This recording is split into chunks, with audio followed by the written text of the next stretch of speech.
Blessed thou, son of David. On va se tenir debout to read the Bible. Blessed thou, rock of Jesus. On va se lever. Au lit. Matthieu 13. You are eminently glorious, immaculately beautiful. Matthieu 13, 44. On peut se lever ensemble, please, s'il vous plaît. Yes, pour honorer la parole de Dieu. Tu vas prendre ton siège tout à l'heure. Personne ne va l'acheter. T'inquiète pas. Yeah. Yes.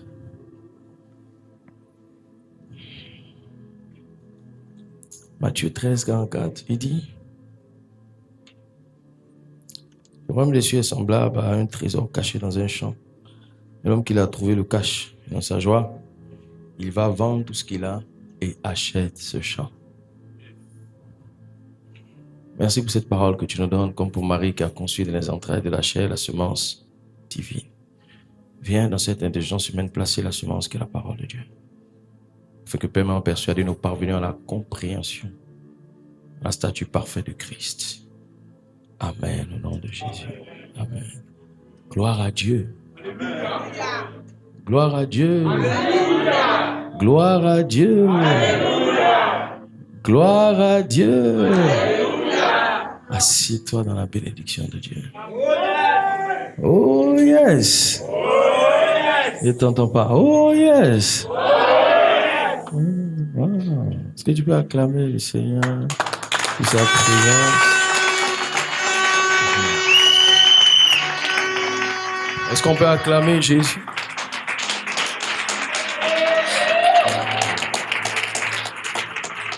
Alors, dans ce texte que nous venons de lire, il y a quelque chose de très précieux qu'il explique.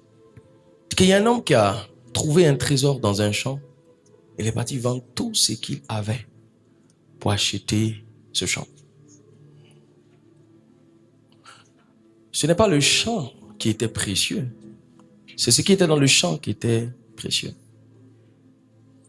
Et ces choses étaient tellement précieuses, ce trésor était tellement précieux, qu'il a tout vendu. À partir de ce texte, nous avons la compréhension que Dieu ne permet pas à n'importe qui de trouver une chose si ce n'est pas l'art de chercher. Parce que quand la Bible dit trouver, ça veut dire que quelque part, il a à chercher. Et en général, la plupart des personnes qui trouvent, c'est des gens qui cherchent. C'est comme si dans le règne spirituel, il y a certaines faveurs et certaines grâces qui ne localisent que les personnes qui cherchent. Lui, il a cherché et en route, peut-être que ce n'est pas ce qu'il désirait et ce qu'il cherchait, mais en tout cas, il était en train de chercher quelque chose. C'est pour cela que parfois les archéologues trouvent de l'or. C'est pas l'or qu'ils cherchent, c'est des ossements. N'est-ce pas? C'est pas du diamant qu'ils cherchent, ce sont des ossements pour tracer l'histoire et retracer ce qui s'est produit dans le passé. Mais en route pour trouver des ossements, à la recherche des anciennes civilisations, ils tombent sur des choses qu'ils n'ont pas prévues et parfois c'est précieux. Vous devez comprendre donc par cela qu'il y a des choses que Dieu ne distribue qu'à ceux qui ont la capacité de chercher. Tu vois, tant que tu ne cherches pas, il y a des choses que tu ne peux pas recevoir et tu ne peux pas posséder. Et je suis en train de voir pour toi, avant la fin de cette année, il y a des choses que tu cherches. Je vois la grâce te localiser pour que tu puisses les trouver au nom de Jésus. Je croyais que tu allais me donner un amen très fort. Il y a des choses que tu cherches que je te vois trouver au nom de Jésus.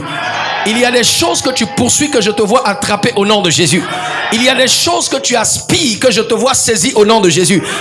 Lève ta main droite, dis amen et saisis cette chose. Il était en train de chercher. Il était en train de chercher. Qu'est-ce que tu cherches? Qu'est-ce que tu désires? Il a cherché jusqu'à ce qu'il trouve quelque chose. Et le texte lui dit, cherchez et vous trouverez. Ça veut dire qu'aussi longtemps que tu ne trouves pas ce que tu cherches, c'est que tu n'as pas fini de chercher. Trouver est la fin du temps de chercher. La seule chose qui arrête un homme de chercher, c'est qu'il a trouvé.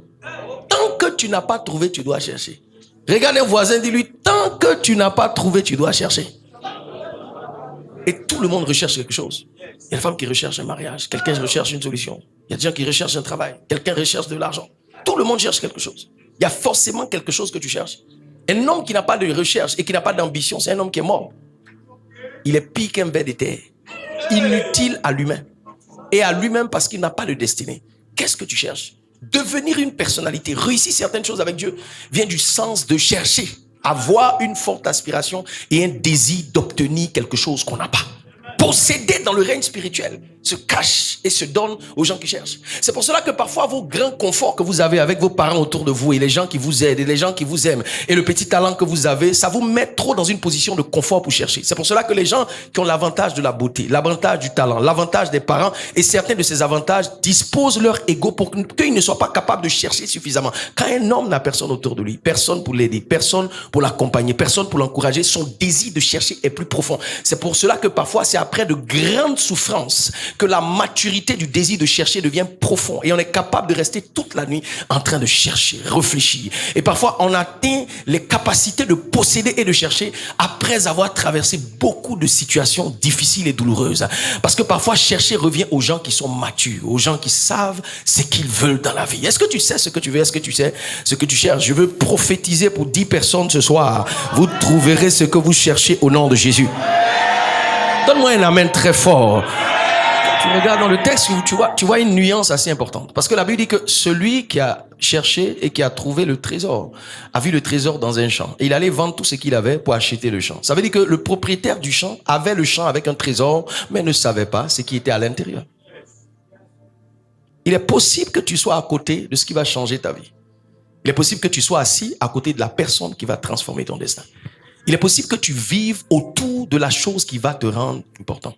Il est possible que tu sois en train d'expérimenter et tu sois dans la saison de devenir quelqu'un d'important. Mais tu vois, il y a une différence à être à côté d'un trésor et apprécier un trésor. Ce sont des nuances assez particulières. Vous savez, si vous n'avez jamais vu un diamant, que vous le voyez au sol, vous allez le shooter. Parce que le diamant, il est beau que quand il est taillé à la mesure d'un diamant. À la mesure d'un laser. Il faut qu'on le taille d'une certaine manière pour que ses caractéristiques changent et que sa valeur puisse émerger. Pour avoir un diamant de gros grammes qu'on ne peut pas vendre, on ne peut rien faire avec parce qu'il n'est pas taillé. Tant qu'il n'est pas taillé, c'est pas possible. On peut pas tailler un diamant avec un couteau. C'est pas possible. Yes. Pour faire ressortir la valeur du diamant, il faut que le diamant soit taillé. Et parfois, quand tu le vois, il est comme un caillou. Parfois, les gens peuvent ouvrir.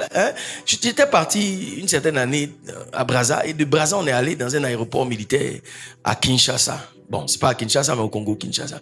On est arrivé dans le lieu. Il y a un gars qui m'a ouvert un truc comme ça. Il m'a dit, viens voir quelque chose. Je suis allé regarder. Et j'ai vu à l'intérieur beaucoup de cailloux blancs comme ça. Il dit, mais qu'est-ce que c'est ça? Il dit, c'est des diamants. Je dis, waouh. Il dit, yes, c'est des diamants. On doit les tailler. Il m'a pris quelque chose comme ça, il l'a enlevé dans la poche. Il dit, regarde, c'est gros quand on n'a pas encore taillé. Mais quand on commence à tailler, il devient petit. Gros, sans être taillé, ça coûte moins cher. Mais petit, quand il est taillé, ça coûte extrêmement cher. Yes. C'est pas la taille qui fait la valeur. C'est les caractéristiques qui définissent la valeur. Le monsieur avait le champ, mais il a vendu le champ. Je suis sûr que celui qui avait le champ était un Africain. Et celui qui a acheté le champ, c'était un blanc. Il y a une certaine malédiction sur l'Africain. Yes. Il n'a pas la capacité de comprendre et de voir le trésor que Dieu lui donne. Regarde les peuples africains. C'est des peuples qui ont toutes sortes de richesses dans leur sous-sol. Mais c'est les populations les plus misérables, les plus malheureuses et les plus pauvres. Non pas parce que le sort a décidé, because of the mind they has. Ils sont comme des fous avec des trésors dans leurs mains. La Bible dit, tu ne jetteras pas tes perles au porceau. Parce que d'une certaine manière, lorsque quelque chose est précieux, qu'une personne n'a pas la capacité de l'apprécier, c'est comme si vous prenez de l'or pour jeter dans la main d'un porc.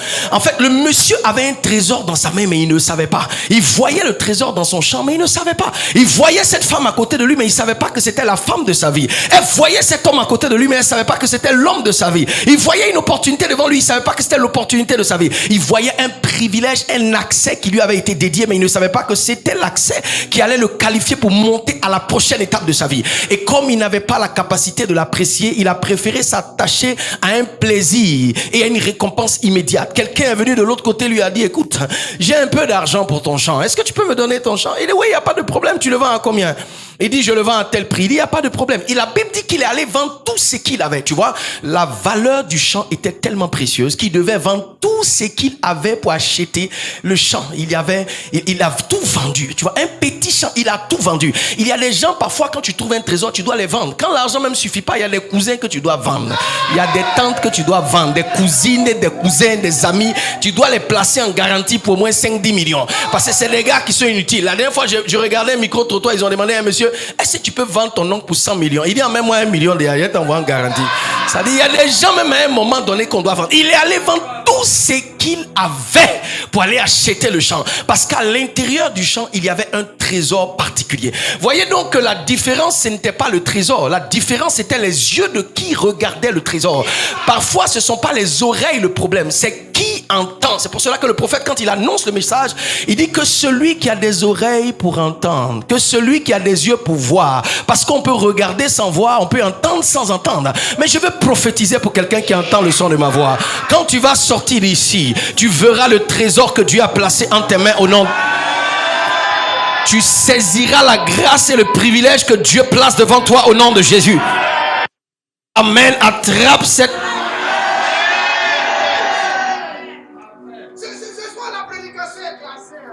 Est-ce qu'on ensemble de moi un bon amen?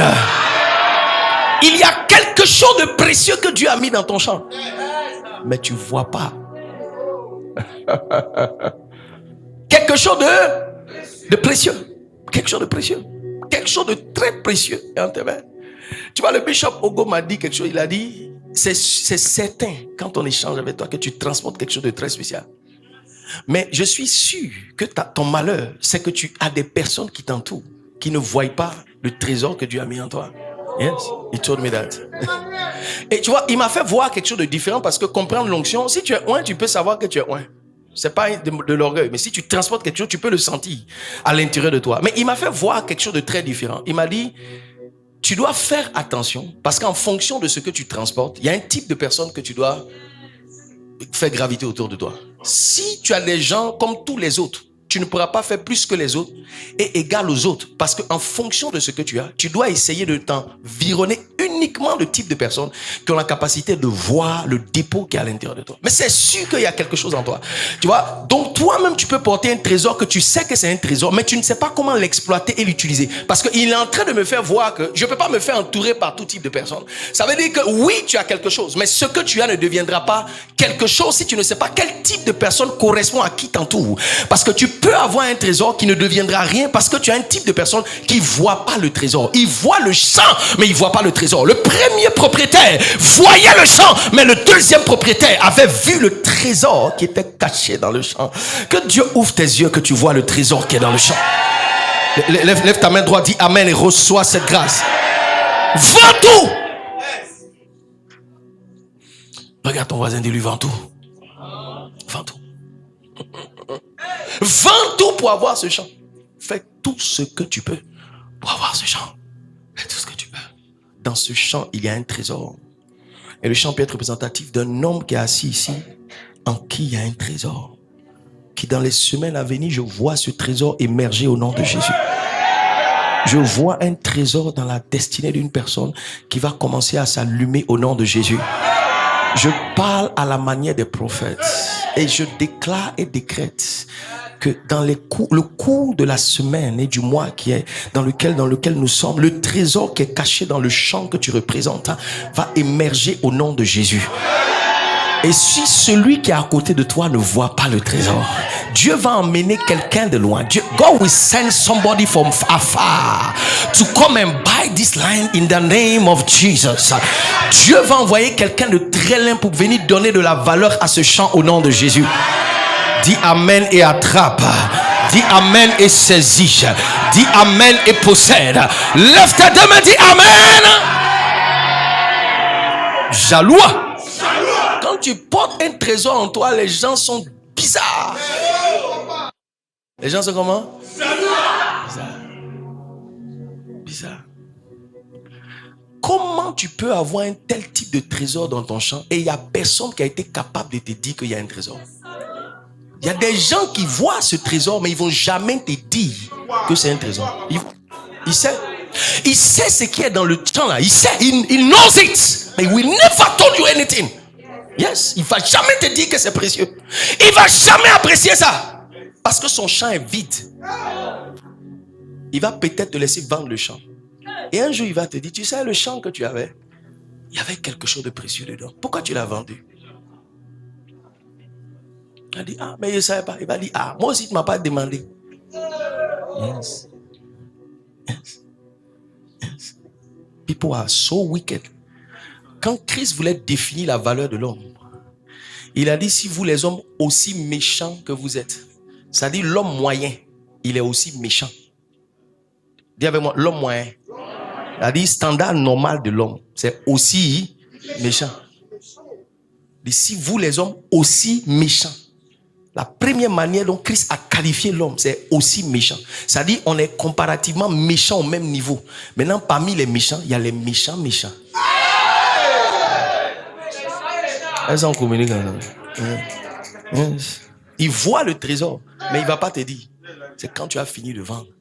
Il va te dire, mais pourquoi tu as vendu? Fallait pas vendre. Mais pourquoi tu ne m'as pas dit aussi? Je n'allais pas vendre. Parce que c'est ton champ. Si tu vends, le droit de la propriété revient à qui? À toi. Il ne va pas te dire pour que tu vendes, pour que tu deviennes plus riche que lui. Yes. Il ne va pas t'expliquer. Il ne va pas te dire que c'est un trésor qui est dedans. Tu n'auras pas besoin que quelqu'un vienne acheter le champ, tu le perds pour découvrir. Parce que parfois, la valeur de ce qui se trouve dans le champ n'est appréciée que quand on l'a perdu. Tu n'auras pas besoin de perdre un privilège pour l'apprécier. Tu n'auras pas besoin de perdre un trésor pour le valoriser. Et je le déclare sur ta vie au nom de Jésus. Tu ne seras pas le propriétaire d'un trésor perdu au nom de Jésus. D'un mariage perdu au nom de Jésus. D'une entreprise perdue au nom de Jésus. D'une destinée perdue au nom de Jésus. Tu ne seras pas l'ancien propriétaire d'une richesse perdue au nom de Jésus. D'une richesse vendue et bazardée gratuitement au nom de Jésus. Je prie que Dieu ouvre les yeux de ton cœur, que Dieu te donne l'esprit de révélation, pour que chaque fois que tu seras devant un champ dans lequel il y aura un certain trésor, ton intelligence et ta sagesse réussissent à capter ce trésor au nom de Jésus. Tu ne perdras pas une chose que Dieu t'a donnée au nom de Jésus. Tu ne gaspilleras pas et tu ne gâcheras pas une chose que Dieu t'a donnée au nom de Jésus. Quel gâchis! Quel gâchis! Pour un homme de perdre un trésor que Dieu lui a donné dans un champ. La plus grande chose que Dieu lui a donnée, c'est pas un trésor, c'est un champ. Et dans ce champ, il y avait un trésor. Quel gaspillage de vendre ce champ en ayant ignoré le trésor qui était à l'intérieur. Il n'avait pas compris que la plupart de ses prières se trouvaient dans son champ. Dieu lui a donné un trésor qui était dans le champ qu'il possédait. Parfois, tu n'as pas l'argent, mais tu as quelque chose dans lequel il y a un trésor. C'est un petit talent, c'est un petit truc. Le trésor là est dedans. Elles sont ensemble, moi, tu vois, le trésor. Mais tu vois, si le monsieur allait vendre le champ, c'est qu'il n'avait pas d'argent. Tu peux ne pas avoir l'argent, mais avoir un trésor.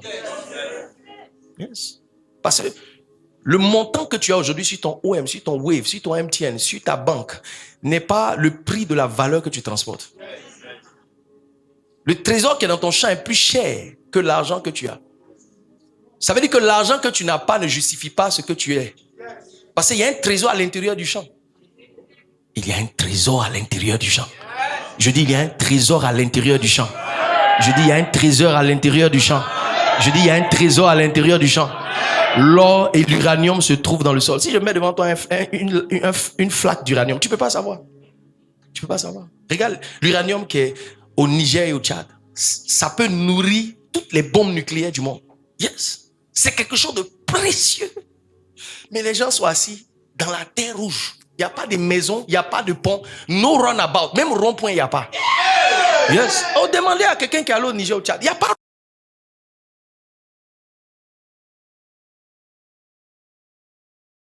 Si tu es déjà parti au Tchad, tu sais, et au Niger. Ça, c'est en Afrique centrale. L'Afrique centrale, c'est la partie de l'Afrique la plus riche de toute l'Afrique. Yes. Regarde le Congo, c'est la folie. Tu vois? Mais tu vois, tu ne peux pas prendre au Congo certaines routes depuis Kinshasa pour aller dans une autre ville importante. Tu es obligé de prendre un petit avion. Yes. Une année, on était parti en jet privé avec quelqu'un. Le monsieur, il y a un gars qui s'occupe des trucs de l'or. Il a détourné 2000 milliards. On l'a pris et puis on l'a affecté dans une autre institution. Yes. 2000 milliards. Pendant 5 ans. Yes. Il ne faut pas fermer mon église ici. Pardon. Stop saying this nonsense. Arrête de dire quelque chose comme ça ici. Tu ne sais pas qui est ici. Oh yes. Attention, il ne faut pas fermer mon église. Feu sur toi. Hey, on va t'attaquer ce soir. Yes. 2000 milliards. Yes. Et 2000 milliards, c'était seulement par rapport à l'or. En 5 ans. 2000 milliards. Il a partagé avec tous les juges. Conseil économique, ministre. Yes. Et on l'a pris, on l'a affecté. Sans point. Sans procès. Yes. Ça, c'est la folie de l'Africain. Donc, une seule personne peut détourner 2000 milliards dans l'or et le diamant. Et les pierres précieuses. Regarde cet endroit. Il n'y a pas de route. Ils peuvent le faire. Mais des égoïstes et des méchants politiciens. Quand les gens sont là en train d'attaquer les églises, attaquer les pasteurs, c'est la preuve que vous êtes des fous, vous qui faites ça. L'église n'a aucun pouvoir sur une société africaine. Les seules personnes qui ont le pouvoir, c'est les politiciens. Et l'église peut faire quoi? Toi, tu peux faire un rond-point ici. Avec l'argent de quoi? 500. Oh, what are you doing? What are you saying? Yes. Non, je te pose une question. On peut faire quoi avec l'argent de l'église là? On peut faire quoi? Les seules personnes qui peuvent donner, qui peuvent faire quelque chose, c'est les politiciens. Ils détiennent des richesses exagérées, sans mesure. Ils font que profiter juste avec leur famille. Et les gens sont misérables en train de souffrir. C'est pour cela que dans cette génération, on ne peut pas compter sur des leaders. On est obligé de compter chacun sur son propre champ. Parce que si tu attends au nord, ça ne vient pas. Si l'Est t'a promis, tu ne toucheras pas. Quand l'Ouest veut t'aider, le Sud bloque. Yes, il faut compter sur le propre trésor que Dieu a placé dans ton champ. Je suis en train de voir quelqu'un ici. Quand tu vas sortir d'ici, le trésor qui est placé dans ton champ sera révélé au nom de Jésus. Donne-moi un amen bien fort. Regarde les voisins à côté de toi, dis-lui, il y a un trésor en toi. Est-ce que je peux avancer? Yes. Et la Bible dit que dans sa joie, il a couru et il allait vendre tout. Dans sa joie. Tu vois, il y a joie et puis il y a joie. La joie de Dieu, elle est permanente. Mais il y a la joie de posséder quelque chose. Il y a la joie et puis il y a des joies. Yes. Il y a la joie et il y a des joies. Toi, qu'est-ce que tu as? Toi, tu as la joie, ben tu as les joies. Regardez ton voisin, demande-lui, est-ce que tu as la joie, ben les joies.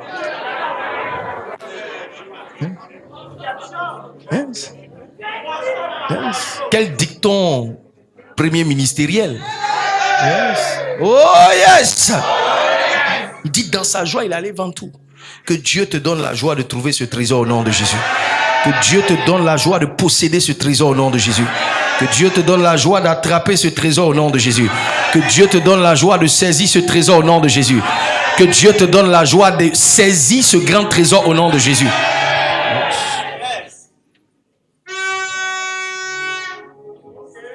Matthieu 6, 21, il dit car là où est ton trésor, là aussi est ton cœur. Dans la vie d'un homme, il y a plusieurs choses qui sont représentatives du trésor. Parce que le message que je suis en train de prêcher, c'est le trésor dans le champ.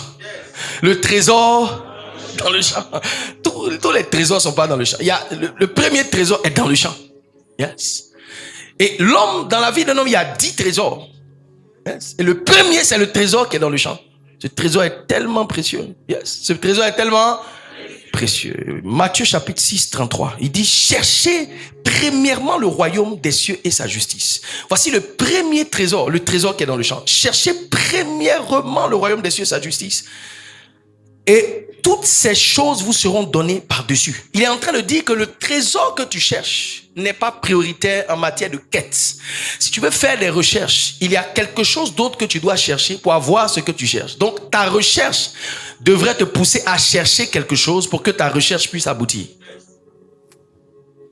Si pour avoir toute chose, il faut chercher quelque chose d'autre, les autres choses que tu cherches ne sont pas prioritaires en matière de recherche. Quand il utilise premièrement, c'est un idiome de préférence. Premièrement, c'est le début d'une suite logique en matière de chronologie. Ça veut dire premièrement parce qu'il y a deuxièmement. Ça veut dire il y a troisièmement. Ça veut dire il y a quatrièmement. Et si tu cherches mariage, mariage doit venir deuxièmement. Si tu cherches des affaires, tu veux prospérer financièrement ou spirituellement, tu dois chercher certaines choses deuxièmement. C'est-à-dire que ta recherche dans tous les domaines de ta vie devrait venir après cette recherche. La recherche du premier trésor. La Bible dit du jardin d'Éden sortait un fleuve qui s'étendait en 4 bras. Le premier bras, c'était Pichon. Deuxième, Guillaume. Troisième, Hiddekel. Et quatrième, Euphrate. Chacune des branches de ce fleuve entourait un trésor particulier. Si tu veux avoir l'une des branches, ce que tu dois faire, c'est de chercher la source du fleuve. Parce que si tu cherches une branche, tu ne pourras pas avoir le fleuve. Mais si tu as le fleuve, tu auras les branches. Tu cherches un mari. Mais c'est une mauvaise manière de chercher. Quand il dit chercher premièrement le royaume des cieux et sa justice, il est en train de dire que parfois vous cherchez des choses, vous ne vous en rendez pas compte, mais vous cherchez mal. Parfois tu cherches, tu ne trouves pas parce que tu cherches mal. Le modèle par lequel tu cherches n'est pas le bon modèle. Il y a un modèle pour trouver quelque chose. Et ce qu'il est en train de nous donner, c'est de nous donner un protocole et une méthodologie en tant qu'enfant de Dieu dans le règne spirituel pour acquérir et posséder quelque chose. Ça veut dire que depuis des années, tu cherches certaines choses que tu ne trouves pas. Pas parce que tu cherches pas, mais parce que tu cherches mal. Regarde un voisin, dis-lui cherche bien.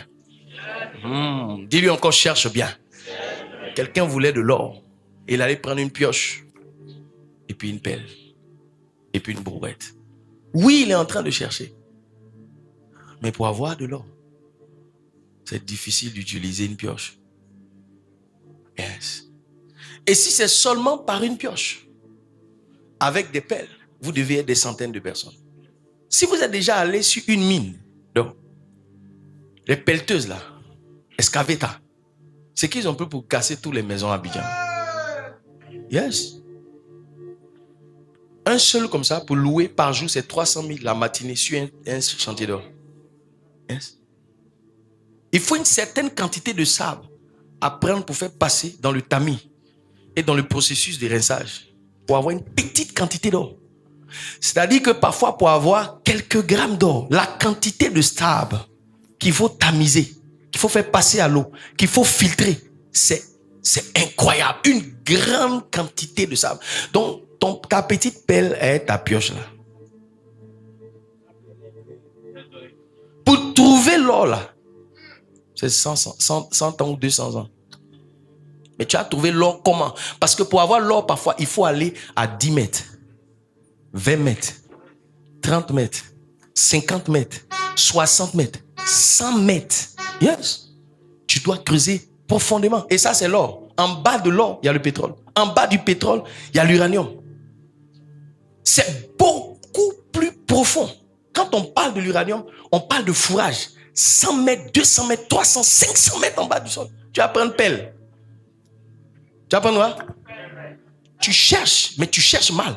Ça veut dire que d'une certaine manière, le protocole par lequel tu cherches ne te permettra pas de trouver. Donc, si tu ne trouves pas, c'est pas que tu cherches pas, c'est parce que tu cherches mal. Le protocole que tu utilises n'est pas favorable pour trouver. Il y a plein d'entre nous ici, vous cherchez certaines choses, vous ne trouvez pas parce que vous cherchez mal. Il dit, recherchez premièrement le royaume, les royaumes. Il dit, et toutes ces choses vous seront données par-dessus. Et quand il dit toutes ces choses, il associe le mariage. Il dit, toutes ces choses vous seront données par-dessus.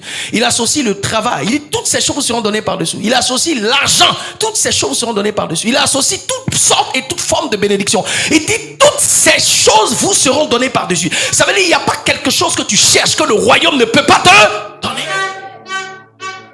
Mais tu cherches des choses, mais tu ne peux pas les avoir. Parce que c'est le royaume qui les détient. Aussi longtemps que le royaume ne va pas les relâcher, tu ne pourras pas les saisir. Pour les saisir, il faut attraper le royaume. Yes. Madame, si tu veux te marier, ce n'est pas un homme que tu dois chercher. Yes. Il y a quelque chose d'autre que tu dois chercher qui va te permettre de trouver le mariage. Est-ce qu'on est ensemble dans un bon amen? Non, si tu es habitué aux enseignements, tu peux savoir déjà qu'il y a au moins 4 ou 5 choses qu'une femme doit chercher avant de chercher un homme. La première chose qu'elle peut chercher. Allez, la première chose. L'évolution de son caractère. Il faut chercher à être transformé dans ton caractère, dans ta personnalité. Si tu trouves un homme avec ton vilain caractère, tu le chasses. Donne-moi un amen bien. Mais pourquoi quand on dit les femmes, vous êtes fâchés? On va parler des hommes aussi. Il y a quoi? Ah, mon visage là. Il y a quoi? Jaloux. Il y a quoi? Dès qu'on dit les femmes maintenant vous êtes fâchés. Hein? Pourquoi ils sont fâchés? Regarde ton voisin, demande-lui pourquoi tu es fâché. Oh ouais. On va dire les hommes aussi. Oui.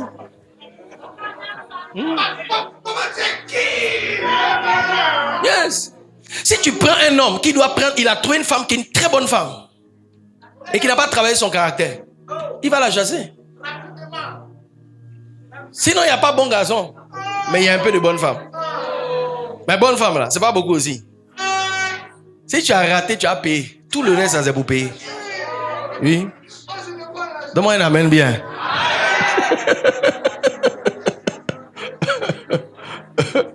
Yes. Yes. Tu as payé tout le reste, vous payez. Oui. Tu sais pas. Demande à ta voisine, ton voisin. Il va bien t'expliquer. Si tu as raté, tu es mort. Oui. Ouais. Tout le reste, c'est payant. C'est payant. À partir d'aujourd'hui, il te fait découvrir ça. Si tu as raté, c'est fini. Yes. C'est moi qui te dis. Un homme pour rencontrer une bonne femme, c'est pas beaucoup. Il y a des femmes. C'est pas ce qu'il dit, c'est pas biblique. Mais ça, c'est une des convictions de mon père. Il me disait que women is like a fetish spirit. Il dit femme, c'est souvent comme un fétiche. Il y a des femmes qui rentrent dans ta vie. Tu navigues dans des dimensions élevées. Yes. C'est comme si la manière dont son esprit est disposé là, c'est favorable pour toi de percer. Yes. Il m'a dit ça un jour par rapport à une circonstance dans laquelle j'étais. Il m'a dit, est-ce que tu penses que les femmes, c'est comme des fétiches souvent. Il y a des femmes, oui. Il y a des femmes, quand tu es elle, il n'y a rien. Il y a des femmes, quand tu es elle, c'est le malheur. Puis il y a des femmes, quand tu es elle, tu prospères. Oui. Oui. En tout cas, il faut demander, tu es où ma soeur? On te cherche ici. On a besoin de toi. C'est vrai. C'est vrai. C'est vrai. Il y en a ici beaucoup. S'il y en a ici, dis amen bien. Mais toi-même, tu es une femme, dis pas amen. C'est nous, on doit dire amen. Tu n'es pas convaincu de ce qui est en toi. Elle est là, elles sont là ici. Est-ce qu'il y a une femme qui a la gloire de Dieu? Elle est dans le monde. Parce que les femmes, il y en a des baillies, poisseuses, yes. Toxiques, yes. Nuisibles, yes. Destructibles. Yes. Fire en tout cas. Et puis il y a des femmes. Quand elles rentrent dans ta vie, toi, tu deviens un prince. La royauté te suit. La Bible dit dans Romains chapitre 4, faites comme votre mère, la mère de la foi, qui n'appelait pas son mari par son nom, mais qui l'appelait mon Seigneur. Il y a des femmes, quand tu les maries, Dieu te parle. Oui. Pour que Dieu puisse mentionner le nom de Sarah dans l'histoire d'Abraham, ça veut dire que techniquement, il y avait un programme divin qui était connecté à Abraham, mais qui était progressif par Sarah dans sa vie. Yes. Est-ce qu'on ensemble un bon amen? Dis amen fort. Oh, je te sens pas. Dis amen plus fort. Une femme doit transporter une énergie gracieuse. Yes. Une femme normale, tu as le Saint-Esprit. Tu dois transformer une énergie gracieuse. Quand quelqu'un dans ta vie s'est appelé ton ex, il doit te regretter jusqu'à sa mort. Yes. Tu vois, on était dans la voiture avec Bishop Ogo. Yes. On était dans la voiture avec Bishop Ogo. Et puis il y a un bishop qui était assis avec nous. Il nous a dit, I meet a girl. J'ai rencontré une femme il y a 25 ans. Il dit, Bishop, je me suis marié, c'est 6 ans après, il a oublié. C'est il est marié. Mais c'est 6 ans plus tard.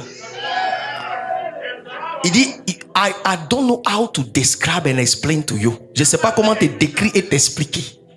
Mais je me suis marié mais pendant 6 ans. C'était difficile pour moi de l'oublier. Il n'y a pas onction dedans. Onction de quoi? Exactement, onction de quoi? Il n'y a pas onction dedans. Hein? Yes, il n'y a pas onction. Il a rencontré une femme. Mais toi, quand tu es parti, c'est comme la peste est partie. Oui. Oh yes! Yes, yes, yes, yes. Deuxième chose que vous représentez, cherchez premièrement le royaume des cieux et sa justice. Ça veut dire que vous pouvez vous tromper de recherche. En fait, ce dont tu as besoin et ce que tu recherches sont deux choses différentes. Yes. Tu as besoin d'un mari, mais c'est le royaume que tu dois chercher. C'est ce que ça veut dire. Quand il dit toutes ces choses te seront données, ça veut dire ce sont les choses dont tu as besoin. Pourquoi il a utilisé premièrement? Ça veut dire que tu as besoin de te marier, donc c'est légitime que tu en cherches. Tu as besoin d'être stable. C'est normal que tu désires ça. Tu veux prospérer dans tes affaires, tu veux te multiplier, devenir quelqu'un d'important. C'est normal. Deuxième, troisième, quatrième, on les classe. mais c'est pas ça que tu dois chercher. C'est de ça que tu as besoin, mais c'est pas ça que tu dois chercher. Yes, c'est pas ça que tu dois chercher. Je te pose une question. Si tu cherches du travail, qu'est-ce que tu veux? Tu cherches du travail, donc tu vas chercher du travail. C'est pas la recherche du travail qui donne le travail. C'est les qualités, les capacités qui donnent du travail. Donc parfois, avant de chercher un boulot, il faut chercher une compétence, une capacité, une qualification ou un diplôme. C'est aussi logique. Yes. Le jour qu'un lézard va décider de s'envoler, il doit prendre un avion.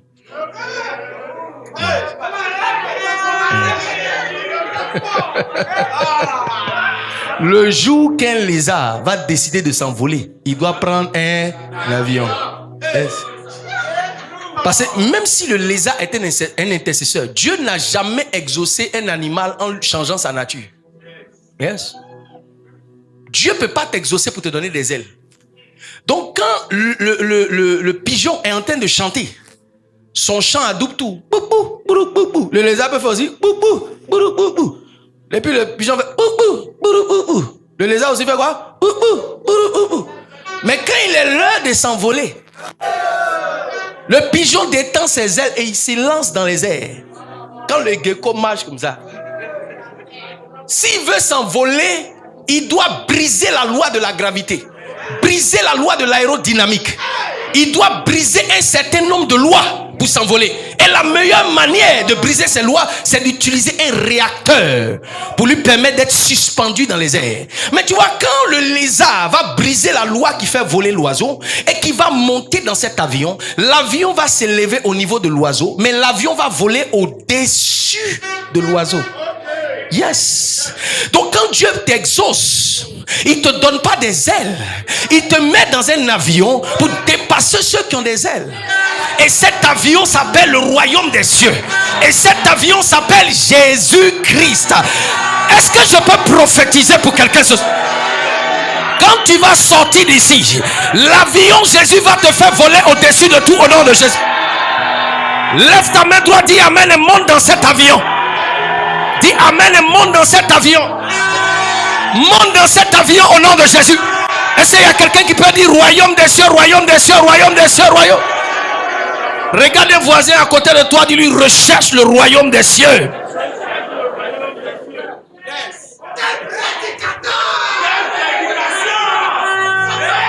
Yes. Tu n'as pas besoin d'avoir des ailes. Tu as besoin de monter dans un avion. Aussi simple que ça. Donc si tu veux t'envoler en tant qu'un lézard, faut pas chercher des ailes. Faut chercher un avion. Tu as payé ça au nom de Jésus. Yes. Tu as payé. Elles sont communiquées ensemble. Et Dieu dit qu'il faut chercher le royaume. Dieu dit de faire quoi? Il dit faut chercher le royaume. Regarde, il est en train de te dire que ce que tu veux est différent de ce que tu cherches. Et si tu cherches que tu trouves le royaume, tu vas trouver ce que tu veux. Amen. Tu veux quelque chose, Dieu dit je peux te donner ça. Je peux faire quoi? Je peux te donner ça. Pardon. Je peux te donner. Mais pour que tu puisses attraper ça, je vais te donner d'abord le but d'attraper le royaume. Si tu peux attraper le royaume, tu peux porter ce que tu désires. Yes. Il dit, si tu cherches que tu trouves le royaume. Cherche que tu trouves le royaume. Yes. Tu sais, quelque part, il est en train de parler à un type de personne. Regardez le verset 32. Regardons ensemble le verset 32. Regarde le verset 32. Dans le verset 32, il dit, c'est les païens qui cherchent toutes ces choses. Tu vois, c'est comme si ce texte ne s'adresse pas à tout le monde. Ce texte s'adresse à un type de personne. Et le type de personne à qui Dieu est en train de s'adresser, les gens qui sont dehors. On a utilisé païen, mais païen c'est pour dire des gens qui n'ont pas un langage connu, c'est tout. Sinon, nous-mêmes les Africains, on est des païens. Par rapport aux Juifs, on est des païens. Mais le terme païen, c'est pour traduire en fait ceux qui ne connaissent pas Dieu. Il est en train de dire que vous habitez la même cité, mais en esprit, vous n'êtes pas sous le même règne. Joseph est en Égypte, mais il n'est pas égyptien. Daniel est à Babylone, mais il n'est pas babylonien.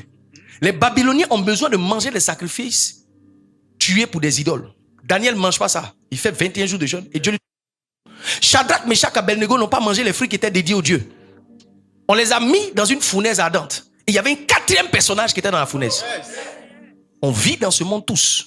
Mais nos réalités, nos causalités sont différentes. Ce que quelqu'un va faire et puis ça va marcher. Toi, tu as fait, Dieu n'a pas te soutenir, ça va pas marcher. Parce que ce qui commande et conditionne, le principe de la conditionnalité est déterminé par le contexte de la personnalité. Ça veut dire que les conditions que tout le monde respecte là, en fonction de qui tu es, si tu respectes, ça peut ne pas marcher. Parce que vous n'êtes pas sous le même règne spirituel. Et il est en train de dire, rechercher le royaume là, c'est pas pour les gens qui sont dehors, c'est pour toi. Parce que si eux, ils cherchent pas le royaume, ils cherchent l'argent, ils peuvent trouver. Mais toi, tu cherches l'argent depuis tu trouves. Yes. Ce texte-là est en train de t'expliquer quelque part que ce que tu cherches comme tout le monde, tu ne trouves pas. Parce que dans le règne de l'esprit, tu n'es pas pareil à l'autre. Yes. En fait, lui, il travaille de lui-même pour avoir certaines choses. Toi, tu ne travailles pas de toi seul. Tu travailles et ton père aussi travaille. Donc, si ce que tu es en train de faire n'est pas en accord avec ce que ton père veut faire, ça sera difficile pour toi d'attraper ce que Dieu désire. C'est comme si en esprit, Dieu est en train de te dire ici qu'il n'y a pas de richesse et de fortune que tu ne peux pas posséder. L'un des premiers exemples que nous avons, c'est dans Matthieu chapitre 1 à partir du verset 1. La Bible dit Jésus-Christ, fils d'Abraham, fils de David. Le premier qui a été mentionné par rapport à ce calcul dans le règne de l'esprit, c'est Abraham. Et Abraham, on a vu de quelle manière il a possédé les richesses. Nous sommes dans Genèse chapitre 12. La Bible dit, Dieu lui dit, quitte la maison de ton père, quitte ta patrie et va dans le pays que je te montrerai. Il dit, je rendrai ton nom grand. Tu seras une source de bénédiction. Celui qui te bénit sera béni et celui qui te maudit sera maudit. Abraham est parti, nous sommes dans Genèse chapitre 13. Un homme qui a simulé une forme d'obéissance sans connaître qui lui parlait. Au chapitre 13, la Bible dit, Abraham devint riche en or, en argent et en troupeaux. Ça veut dire, dans le règne spirituel, ce qui a donné la condition à Abraham de s'enrichir, c'était pas de chercher l'argent, c'était de suivre une voie qui lui avait parlé. Abraham n'est pas pareil à toi qui est dans le monde. Et toi, tu es descendant d'Abraham en Jésus-Christ. Ça veut dire que dans le règne spirituel, ce message ne s'adresse pas à quelqu'un qui ne connaît pas Dieu. Et ça veut dire que quand tu connais Dieu, il y a quelque chose qui travaille pour toi. Il y a quelque chose qui opère pour toi. Quand il dit toutes ces choses te seront données par-dessus, le terme toutes ces choses te seront données, ça veut dire te seront envoyées. C'est comme si dans le règne spirituel, quand tu remplis certains critères, il y a une force spirituelle qui travaille pour t'envoyer l'argent.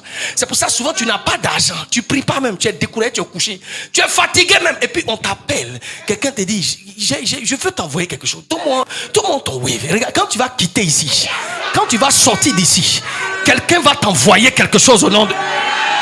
Yes. Quand tu vas quitter ici et tu vas sortir d'ici, une porte va s'ouvrir devant toi au nom de Jésus. Je croyais que tu allais un amen brutal. Il dit que toutes ces choses te seront données. C'est comme s'il y a une force qui travaille.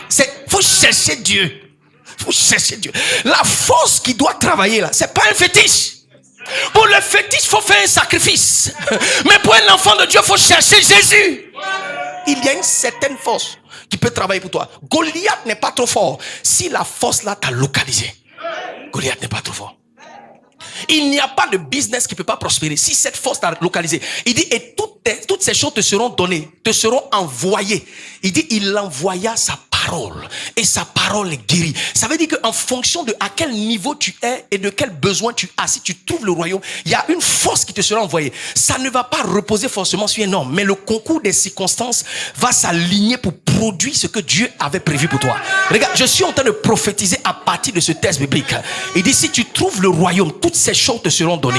Il dit, si tu trouves le royaume, ce que tu désires, tu vas l'obtenir. Il dit, si tu trouves ce royaume, tes besoins seront comblés. Je vais prier pour quelqu'un maintenant, que le désir du royaume grandisse dans ton cœur au nom de Jésus.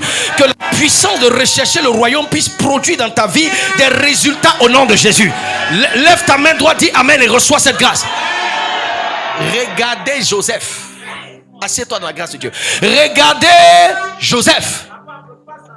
Yes. Regardez Joseph. Joseph est devenu puissant parce que le pouvoir du royaume a travaillé pour lui. Tu sais, quand le royaume travaille pour toi, tu ne peux pas toi-même expliquer ce qui a justifié que tu arrives à ce stade. Yes. Tu peux pas. Tu peux pas expliquer. En fait, tu peux expliquer à ta manière. Mais si quelqu'un reproduit la même chose que toi, ça va pas donner le résultat. Comment tu sais que ce que tu vis est sous influence des résultats différents et divers? C'est parce que la même équation ne produit pas le même résultat pour les autres. L'autre l'a aidé, toi on t'a pas aidé, les choses sont passées et puis finalement tu es sorti dedans. Yes. Il dit quand il partait, ils m'ont pas appelé, mais quand on revenait, on était ensemble. Yes. Il y a quelque chose que Dieu peut faire pour toi. Je dis, il y a quelque chose que Dieu peut faire pour toi. J'ai dit, il y a une force de Dieu qui peut travailler pour toi. Que l'esprit du royaume te localise au nom de Jésus. Que ta faim et ta soif du royaume augmentent au nom de Jésus. Tu trouveras le royaume et tu posséderas ce que tu désires au nom de Jésus. Lève ta main droite, dis Amen au nom de Jésus. Et je termine avec cette partie. En fait, quand il dit recherchez premièrement le royaume, la recherche est un coût d'investissement précieux. Regarde combien de bêtises on fait quand on tombe amoureux. Yes. Pour un garçon de qui tu es amoureux, toi, une jeune fille sage et pieuse, yes, tu sais que c'est un menteur et il te trafique, tu te laisses trafiquer. Yes. Tu sais qu'il est mauvais, mais tu l'aimes. Il était mot, il a fait comment? On dit non, c'est la dépendance, c'est pas la dépendance. Quand l'amour est puissant, ça a le pouvoir d'influencer n'importe qui. Regarde, l'homme le plus cruel du monde tombe aussi amoureux. La dernière fois, j'ai regardé un documentaire, un psychopathe qui a tué 43 personnes en 40 ans. Aux États-Unis, il tue les petits enfants de ça. Et puis on voyait ses lettres d'amour à sa défunte femme. Sa femme est morte. Et puis il contemple l'amour. Un amour passionnel, cruel. Donc on peut tuer comme ça, puis aimer aussi comme ça. Parce que l'amour et la haine, c'est la même chose. L'oscillation est différente d'un point à un autre. Yes. Il n'y a pas onction. Tu connais onction pour ne pas tomber amoureux. Le père tonton David, le vainqueur des 5 géants, dont Goliath, il a vu une jeune dame en train de se laver. Le processus a été déclenché. Yes. Qui a déclenché le vainqueur des géants? Il a pris la femme, tué son mari. Il n'y a pas onction pour bloquer ça. Aussi fort que tu sois, l'amour appelle l'intervention d'investissement du temps. Quelqu'un que tu aimes, tu parles des heures. Pourtant, tu ne pries pas des heures. Oh yes!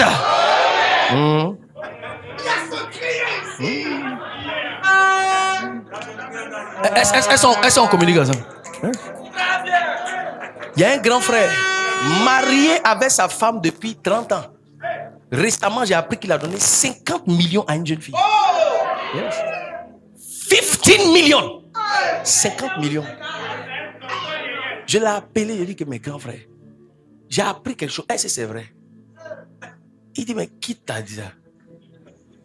C'est que, mais la petite là, il la connaît. Elle est sur TikTok, elle est pleine d'abonnés. Elle est dans mon téléphone. J'ai dit, mais toi, comment tu fais petit à ça? Tu pries, tu jeûnes ça? Elle dit non. Qu'elle fait l'adoration beaucoup. Elle dit, hey, c'est l'adoration dans les 100 millions.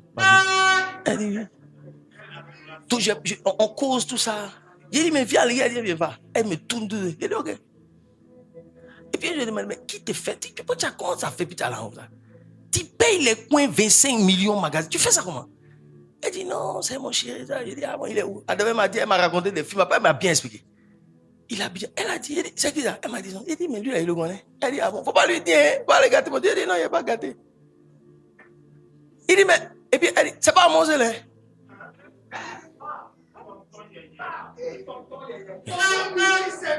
Yes. Lui, il est plus qu'une banque d'investissement. Yes. Donc, il l'a appelé. Il lui a dit non, c'est une rumeur. Il dit non. Il dit bon, on peut s'appeler. Bishop, on peut s'appeler après. Il dit oui. Après, il m'a appelé. Il dit mais, oh, mais. Non, mais c'est pas comme ça. Après, je vais t'expliquer ça. Il dit bon, c'est pas. Je voulais savoir si c'était toi. Ben, on m'a dit c'est toi. Il dit oui, bon, on a fait un marché, c'était 1 milliard, il a gagné, donc bon. Je dis pour lui rendre un service, hein. Ta femme est là, tu n'as jamais 20 millions.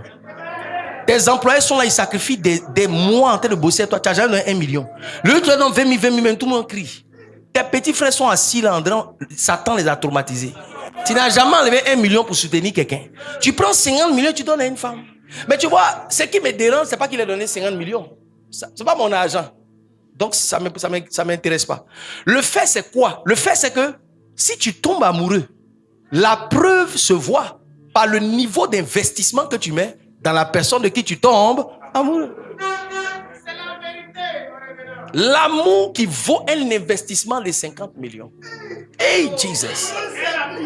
Oh, yes. Oh, je t'entends pas. Oh, yes.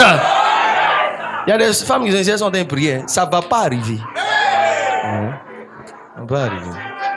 Tu pries plus cette prière ici au long. Feu sur toi. Jaloux. Yes. Yes. Je dis, waouh. Bon, ça m'intéresse pas, c'est son argent. Il donne à qui il veut, il fait ce qu'il veut. Je m'en fous. Et ça me fait pas mal, ça me dit rien. C'est son argent, il fait ce qu'il veut. C'est pour moi. Pas pour moi. Je ne juge pas. Je suis simplement en train d'expliquer jusqu'où quelqu'un peut partir sous l'influence de l'amour. Et tu vois, c'est la même chose. Si ce texte est en train de nous expliquer que si tu peux investir 50 millions dans une femme que tu aimes, peut-être que tu peux investir plus dans les choses de Dieu. Si tu peux investir autant dans l'amour et puis après souffrir comme un esclave. Yes.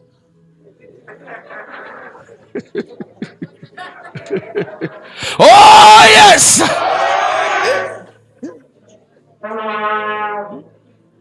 Tu peux investir 50 millions. Yes. Tes parents disent veulent pas, tu pars quand même.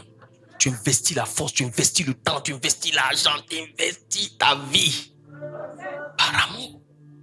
Il fait 2 enfants. Et puis il dit, il va réfléchir. Yes. Mais normalement, tu savais qu'il était en option. Tu connais l'option? Il y a 5 boutons. Toi, tu es le premier bouton, tu appuies. Après, on appuie le deuxième bouton. C'est ça qui est l'option. Ça dit, à tout moment, tu es remplacé. Vous êtes 5 comme ça, on est 6. Si ça n'a pas pris ma clo-clo, ça tombe sur ma clacla ou ma clé-clé. Ma colo-co. Ça tombe quelque part. Yes. Oh yes! Il est en train d'expliquer que la force que tu investis là, tu dois choisir où tu investis ça. C'est pour cela que c'est une malédiction de tout investir pour un homme.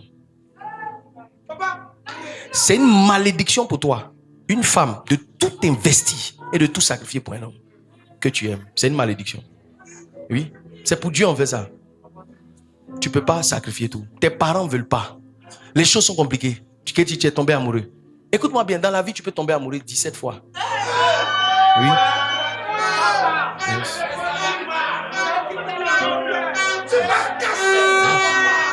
Est-ce qu'on ensemble est bon amen? Il y a un ancien amoureux qui peut dire amen bien. Parce qu'on m'a dit que les amours là, comme les guides là, il y a école, il y a retrait d'amour. Ça dit que eux ils sont tombés amoureux, eux ils tombent plus amoureux. Attention. Tu as la retraite, on va t'embaucher ces temps-ci. Yes. Tu peux être à la retraite. Il y a des gens qui disent que moi je me concentre sur mon argent. Je me concentre sur mon argent. Appel 1 n'a pas encore touché, appel 2. Ça t'a pas encore pris. T'es blessé, ça t'a pas encore pris. Yes. J'ai dit appel 1 n'a pas encore sonné dans appel 2. Quand ça va sonner, tu vas savoir qu'il n'y a pas de retraite. Tu vas revenir au boulot. Oui. Cette histoire d'amour, il y a quelque chose qu'on ne peut pas expliquer. Une osmose qui produit des hormones et qui déclenche à l'intérieur de toi une empathie emphatique. Yes. Yes. Yes. Yes. Yes. Yes. Yes. Ça déclenche en toi comme ça. L'osmose est vibratoire. Jusque dans les plus petits recoins de ton corps, l'énergie bouge comme ça. Ça fait... Tu dors, mais tu ne peux pas dormir. Mais tu penses à la personne. Tu appelles, on ne décroche pas, tu es en train de pleurer avant de dormir. Oh yes! Yes! Souvent, tu es obligé de jouer les durs, mais ça rentre, ça tape. Tu concentres, mais ça fait, tu souffres. Yes! Yes! L'amour, c'est comme la sueur du poulet.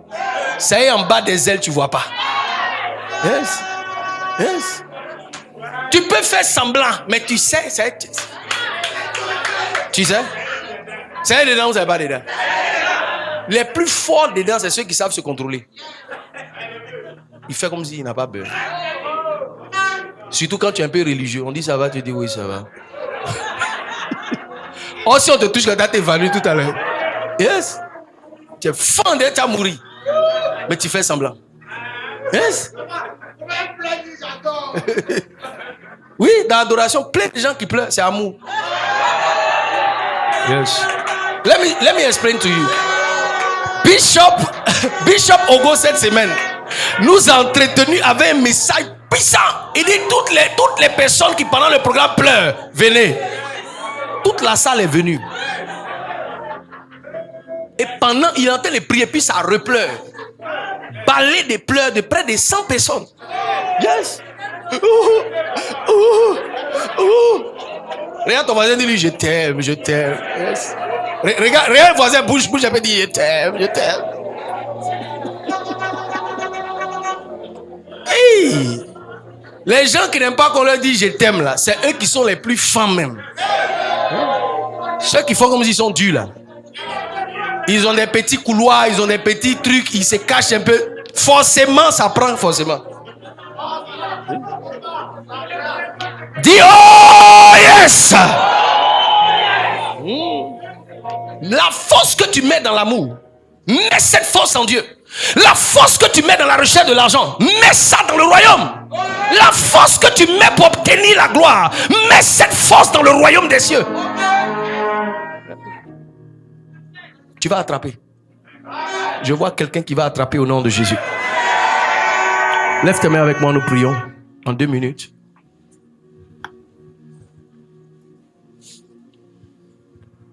Et dis à Dieu, Seigneur, je veux chercher le royaume. Dis encore, Seigneur, je veux chercher le royaume. Dis encore, Seigneur, je veux chercher le royaume. Parle à Dieu avec tes mots. Parle à Dieu avec tes mots. Parle à Dieu avec tes mots. Dis à Dieu, rapproche-moi de toi. Fais-moi te connaître. Fais-moi t'expérimenter. Fais-moi te vivre.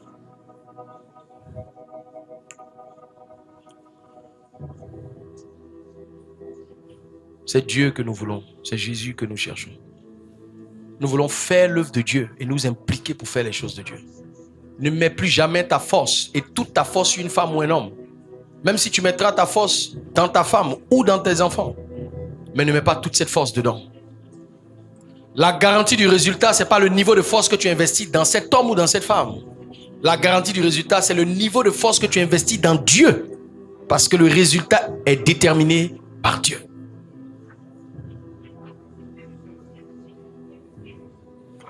Tu peux ne pas te considérer en tant qu'un fils de Dieu concerné par cette parole.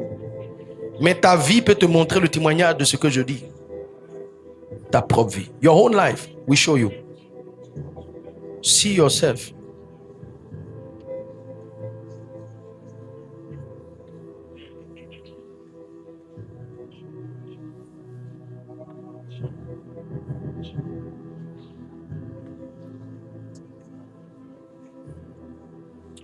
Amen.